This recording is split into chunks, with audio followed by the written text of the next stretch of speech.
Gravity wins again. As I like to tell my students, living in a time of great change is stressful because we can no longer cling to old sources of security. But it's also an opportunity to make significant changes because we can no longer do business as usual. For me, all of the changes of young adulthood allowed me to begin really thinking about what I did and did not believe. Having grown up in rural Missouri, surrounded by family and classmates who identified 100% across the board as Christians, I had known then that I didn't believe in the God of the Catholics, Methodists, and Baptists around me. I settled on calling myself an atheist in high school, not because I had given the question serious thought, but rather because I rejected the small field of options available to me then. Moving away after college to begin my career in physics, however, my life felt like a practically blank slate that I could fill in any way I wished. And then I felt obligated to give more serious attention to religious questions, like the existence of God. One of the reasons I became so invested in the Unitarian Universalist congregation in Huntsville, Alabama, was how the community there not only welcomed me and my questions, but encouraged me to think even more deeply. Whether I said yes or no to God or any other religious concern, with their help, I was arriving at my answers based on serious thought. It was a relief to be in a community of fellow seekers, but it was often hard work, too. The questions went a bit deeper than what I had heard at home. That is, how can you say you don't believe in God? I was more likely to hear something like, so, tell me more about the God you do or don't believe in. It was because of this supportive environment that I came to understand my religious views as something that I was developing over the course of my life, rather than a possession I did or did not have, a journey rather than a destination. It was also at this time that I was introduced to one of my favorite resources in the developmental view of belief, James Fowler's book, Stages of Faith. Fowler's premise is that we each develop a personal system, what I call my personal toolbox of beliefs, values, habits, and motivations that helps us make sense of the world, and that this toolbox evolves over the course of our lives in fairly predictable pattern of stages. An especially valuable part of Fowler's book was a series of questions he posed to help us clarify our search for meaning and purpose. I shared these questions with you in a sermon last summer, but I think that they're always worth another look. Fowler asks us, what are you spending and being spent for? What commands and receives your best time, your best energy?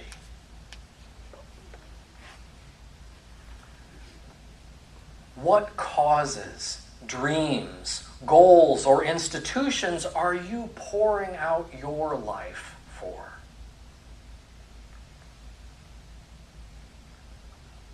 To what or whom are you committed in life? How about in death?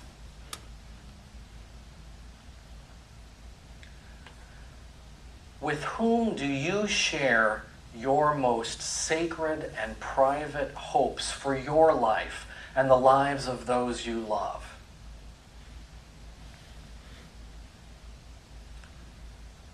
What are those most sacred hopes, those most compelling goals and purposes in your life? And lastly, as you live your life, what power or powers do you dread or fear? What power or powers do you rely on or trust? No small questions, these.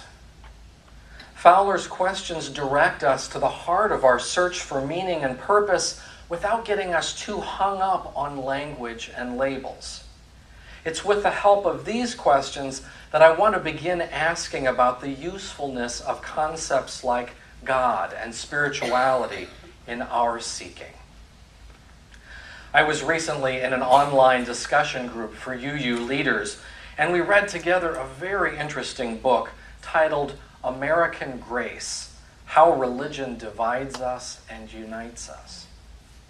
Political scientists Robert Putnam and David Campbell have gathered years of survey results about religious belief and identity in the United States, and they marvel that despite our nation's high degree of religiousness and remarkable religious diversity, we surprisingly see little of the interreligious violence so common in other parts of the world.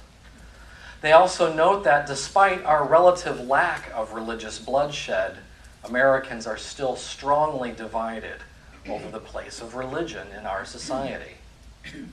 Religious scholar Karen Armstrong acknowledges these mixed feelings and the divisions they cause in our reading this morning.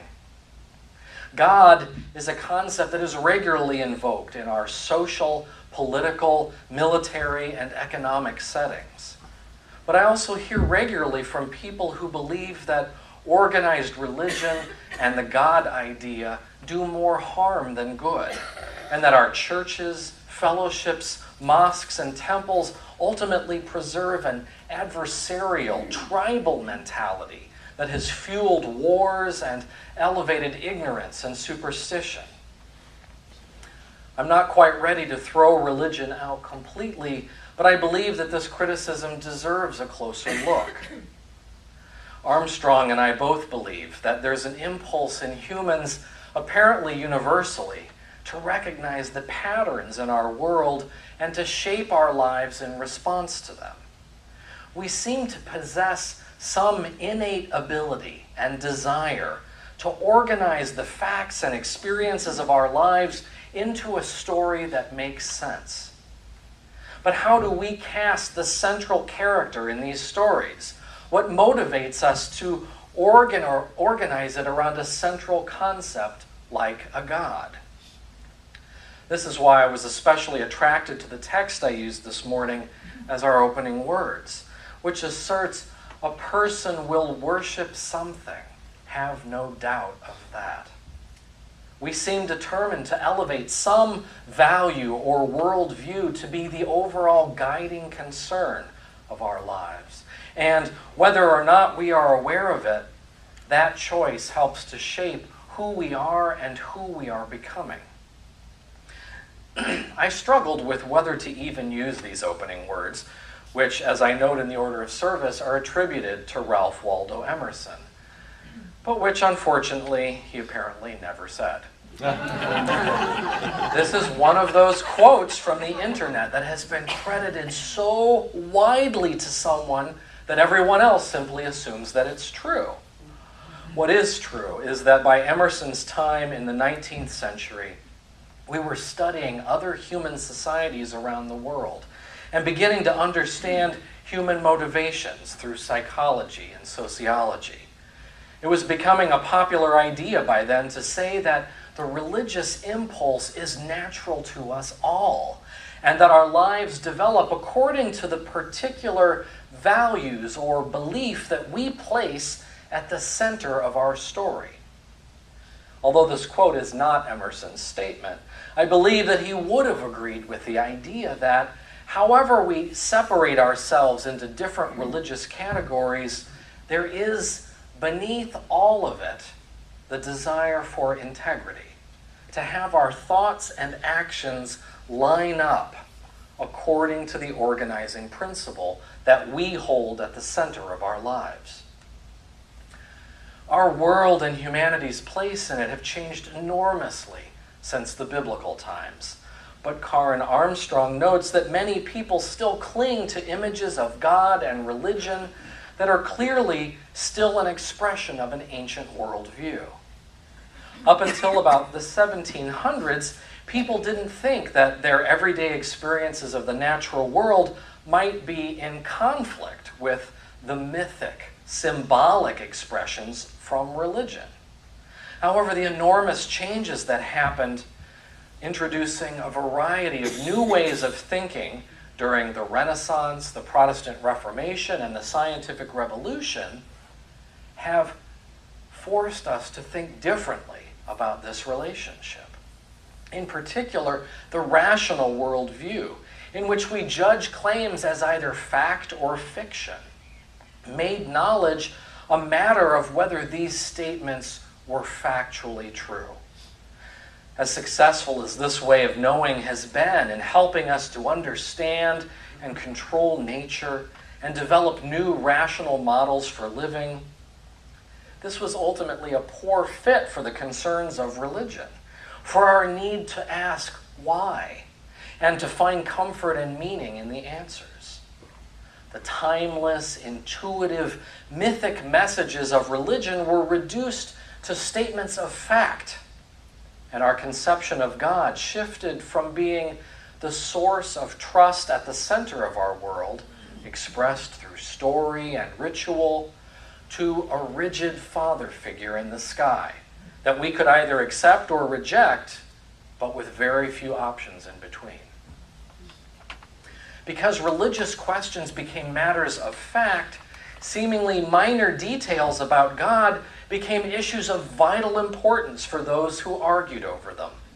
For example, when you use the word God, do you mean a God that is actively involved in the running of the world and perhaps even in everyday human affairs? That is, the God of theism? Or do you mean a God who created the universe but then let it go to run on its own under the laws of nature? The God of deism?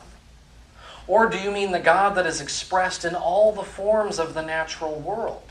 The God of pantheism? Or do you mean a logical impossibility, a superstition figure onto whom we've simply projected our human frailties and insecurities? That is, the God rejected by many atheists. One group of religious liberals in the mid-1800s, our religious ancestors, the Transcendentalists, tried to create a middle ground between religious dogma and rational thought. Ralph Waldo Emerson and his contemporaries in New England expressed a religious position that didn't require a belief in the traditional God, but was nevertheless committed to moral thinking and ethical living. The center of the Transcendentalist faith was not a father figure like the conventional Judeo-Christian God, but was instead an intelligent presence, an oversoul, they called it, that permeated all creation, including us, and guided each of us to become our best selves and cultivate a fair and just world. However, this compromise could not survive the pressure to make all knowledge conform to rational and secular principles. By 1900, transcendentalism had essentially disappeared, leaving only in its place the idea of spirituality, in which we could experience the sense of connection and meaning in traditional religion without necessarily accepting traditional religious concepts such as God. Despite the comfortable middle ground of spirituality, American religious culture has since then only become more and more polarized.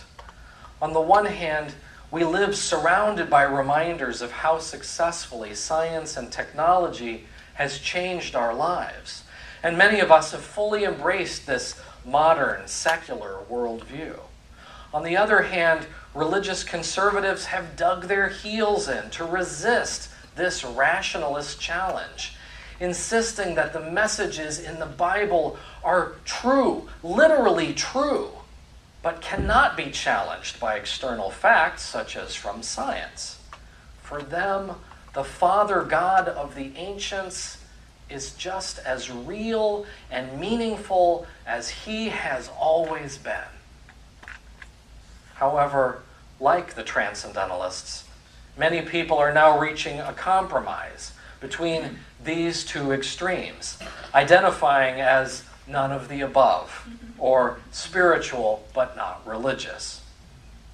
These seekers see too many examples of God being used to promote a human agenda, that God blesses one nation over another, one political party over another at election time. Karen Armstrong and the authors of American Grace are quick to remind us that religious wars and religious politicking are nearly always the typical ambition, greed, and envy at their heart, but are given a veneer of religious language to disguise their true motives. Perhaps it's not surprising that so many people are now rejecting religion as a legitimate source of moral thought and ethical behavior. The core of this service is the idea that despite conservative efforts to preserve the religious teachings of ancient eras, the challenges and insights of modern life are forcing the American religious landscape to change, not just in how we practice religion, but in the very meaning of these religious concepts. These changes are giving us an excellent opportunity to discuss whether traditional concepts like God and faith need to be reworked if they are to be more meaningful in the midst of our society's changing needs. There are two particular social issues that I want to raise as I think about Karen Armstrong's work, as I think about American Grace, issues in which religion can either be part of the problem or part of the solution. These two concerns are isolation and segregation. One of the most important developments in the Protestant Reformation 5 centuries ago was the idea that we all have the capacity to understand religious truths ourselves, rather than having priests interpret them for us. This has been a source of enormous intellectual liberation, but the individualism in a modern consumerist society also cultivates self-interest and isolation. It's no coincidence that Robert Putnam, one of the authors of American Grace, is even better known for the book that he published in the year 2000, Bowling Alone, in which he examined the unraveling social network of American society. I think that we're seeing a hunger for meaningful new ways to reconnect. And what is needed in our time is a new value or heart at the center of our lives that draws us back into authentic relationships, rather than into ever more specialized self-interests. As romantic as that image of the solitary seeker is, I worry that today it does more harm than good. The other concern I have is about how our expressions of God and spirituality can keep our communities segregated. As Martin Luther King was cited to have said, but probably didn't, is, quote, "At 11 o'clock on Sunday morning, we stand at the most segregated hour in this nation." More than 40 years later, this is still largely true. Many religious communities are also ethnic communities, and they reinforce the various ways in which our lives are already segregated. King's observation was primarily about race, but I also want to add that it is perhaps even more true for social class. We typically want to be with people whose lives are most like our own. The increasing availability through the internet of personalized news and community also means that we're becoming accustomed to being surrounded only by those who agree with us. But a religious movement that helped us to step outside those accustomed circles could be a really important part of humanity's movement forward. One of the central messages of the book, American Grace, is that our nation has been spared significant religious violence because we regularly come into contact with people who are not like us. Our everyday exposure to diversity shapes us to be more open-minded about others. I consider individualism and segregation in our religious lives to be special threats because they reduce this exposure to different ideas and opinions. Communities that divide themselves over the tiniest of details will not move us forward as a society. This is one of the reasons why I'm so grateful for communities like this one.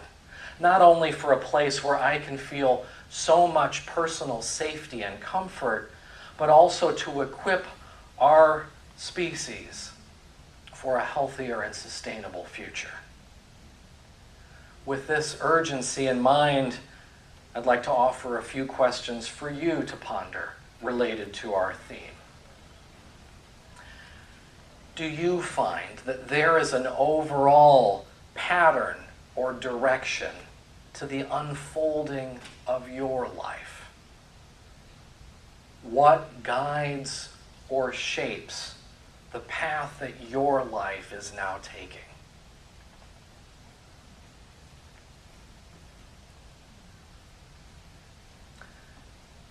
Do you find value in the ideas of God and spirituality as they are traditionally used? Do you find meaning in these concepts if you get to define them yourself?